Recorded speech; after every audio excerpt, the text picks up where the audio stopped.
All right, so Alex Murdaugh got convicted and sentenced to 2 consecutive life sentences. Let's talk about that. So, this is something that seems to have come as a surprise to a lot of law tubers. And just as a disclaimer beforehand, I am not a lawyer. I am a South Carolinian that has an interest in the law. So obviously I followed this case at least somewhat. But an important thing to know from a local's perspective is we knew about this case in a different way than everybody else. Like, all of these allegations had been out here for a long time in South Carolina.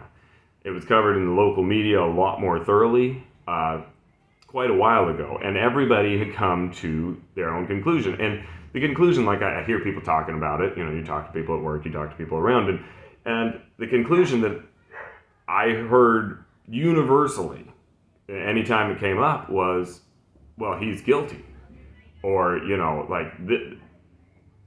everything he's done is so crazy. And then he killed his wife and killed his son. It's all so crazy, But we all had our preconceived ideas in South Carolina, and we've had them for a long time. I mean, like one of my coworkers was saying, I don't know how you're possibly, in the state of South Carolina, going to find a jury that doesn't already think he's guilty. Because everybody that I know here thinks he's guilty, and has before the trial started. Now, that all being said, I don't live in the Low Country. I don't live down there. I live in the Midlands. So I live in the middle of the state. I live outside Columbia. And so I'm thinking, if in a relatively big city, relatively far from there, there's that amount of, conviction about this, how much more in a rural, small county? I mean, I think the biggest town in Colleton County is about 4,000 people. I mean, it's a rural county in South Carolina. Everybody in a rural county knows everybody, or knows somebody who knows everybody. I mean, and so if there's a statewide story going on, a national story eventually, there's no one in that little community that doesn't know about it, doesn't have an opinion about it. And, Alex Murdaugh was one of those guys. He was part of there's definitely the perception in South Carolina, speaking as a South Carolinian, that there's a good old boy network that is very powerful in this state. And Alex Murdaugh was part of it. Like the type of thing where like Strom Thurmond just got elected and elected and elected and elected. Like nobody cared about any positions or whatever. He was part of that good old boy network and he just got elected. And Alex Murdaugh is perceived as being part of that good old boy network. Down there in the Low Country, old money, strong arming people into doing stuff like with the whole boat incident, etc. That's just sort of seen as, there's kind of corruption going on with the good old boy network running the state. And so I don't think that played into his hand. I don't think that helped him. I'm going to tell you why. Because here I am, I tune in for the trial, right? At least part of it. I wasn't able to watch the whole thing. I don't have that much free time. But I was able to watch part of it, and there it is. I see. He's gotten Dick Harpootlian to be his defense attorney. And Dick Harpootlian is a sitting state senator. He's my state senator. He's up here in the Midland. He is my senator. And Dick Harpootlian, he has some good things in his reputation. He's known for being very responsive to his constituents. But Dick Harpootlian is one of the best known and most powerful Democrats in the state of South Carolina. And in case you didn't know, South Carolina is not a Democrat state. He's one of the most powerful guys in the minority, but it's a minority. And, I live outside one of the big cities in South Carolina. Colleton County is not a big city. Colleton County is a very rural county, as I already said. So getting one of the most powerful Democrats to go into a Republican-dominated county is a peculiar strategy, in my opinion. In my opinion, I do not think it helped him getting his good old boy network friend, Dick Harpootlian, to be his defense attorney. I don't think that helped him, because here I am, I'm a Republican in South Carolina, I'm watching. Here on this one side of the screen, I've got Dick Harpootlian. I have preconceived notions about Dick Harpootlian as a South Carolinian, and South Carolinians do. Not just here in the Midlands, all over the state. He's considered a very prominent and powerful Democrat here in the state. And so people have opinions about Dick Harpootlian. And then on the other side, I see there's Alan Wilson. Now, most trials that go on, I don't recognize either of the attorneys. But in this, I recognize two of them. On the one hand, you've got a very powerful Democrat. And on the other hand, you've got one of the most popular conservatives in the state. Our Attorney General, Alan Wilson. He's very well liked here. He's very popular. People like Alan Wilson. I don't know who all the politicians are in South Carolina, but I recognize on sight both Alan Wilson and Dick Harpootlian. I'm sure I'm not alone. So we got the optics of this in a very conservative area, rural South Carolina. You've got very prominent, recognizable Democrat arguing the one side, and a very prominent, recognizable Republican.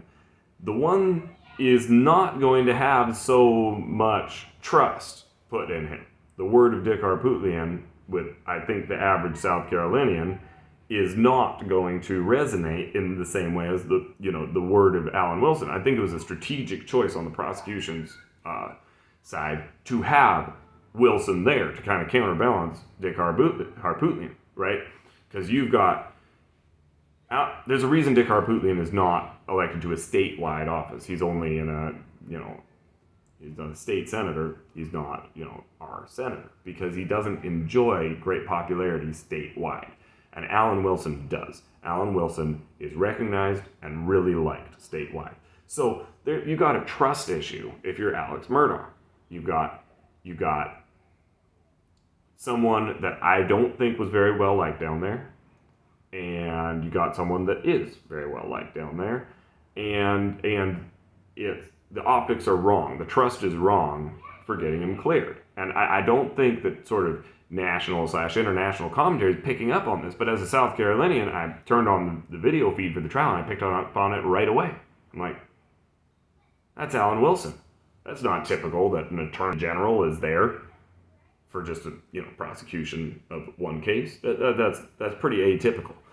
But I think it was a good strategic choice on the part of the prosecution. And so we already had our preconceived notions. And I mean, speaking as someone who lives in a big city in the Midlands, I and all the people I knew, or know, that I talked about this case with, we all thought he was guilty before the trial started. If that's the way it is in a more urban area, how much more so in a small rural area where the events actually happened there? And so people were thinking, well, the state is not presenting enough evidence, but it's sort of like the state newspaper presented enough evidence back a while ago. The Post and Courier, whatever. These local newspapers down here, they presented a lot of evidence a while ago, and everybody already thought that guy, he is guilty. And the fact of the matter is also he didn't help himself when he got up on the stand.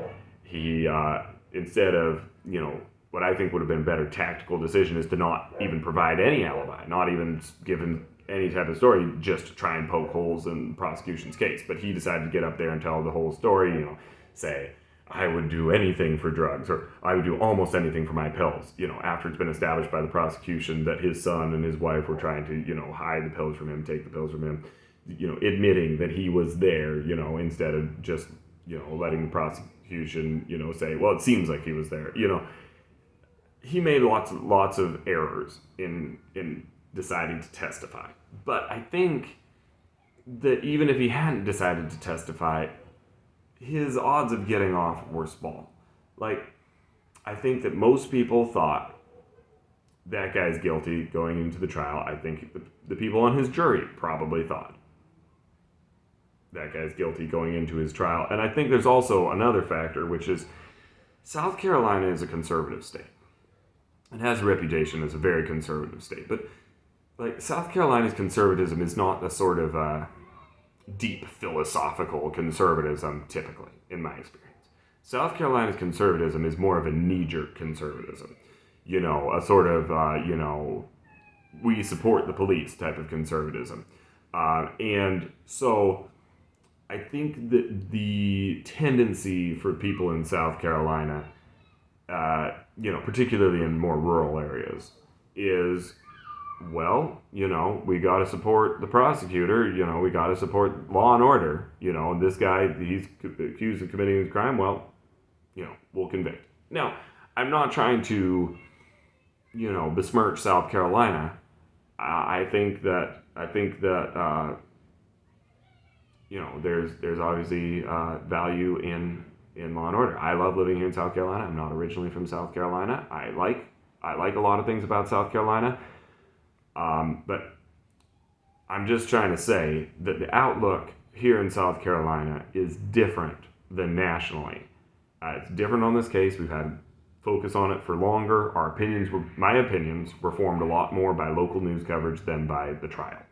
And I think that that's probably even more the case with the jurors. I'm not trying to say that they didn't look at the evidence in front of them because, they swore that they were going to. And so, but I think that there's a lot of local hurdles to overcome. And I don't think he helped himself by getting a very prominent Democrat to defend himself in a rural area of a rural state, of a rural area of a red state. So that's just my 2 cents.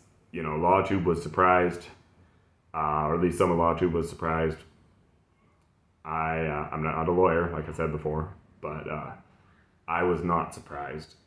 I thought he was guilty, and the jury, I think, came to the correct conclusion.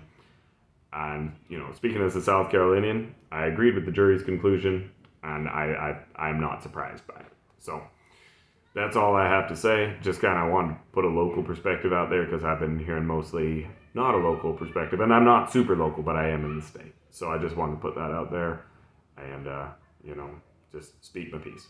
All right.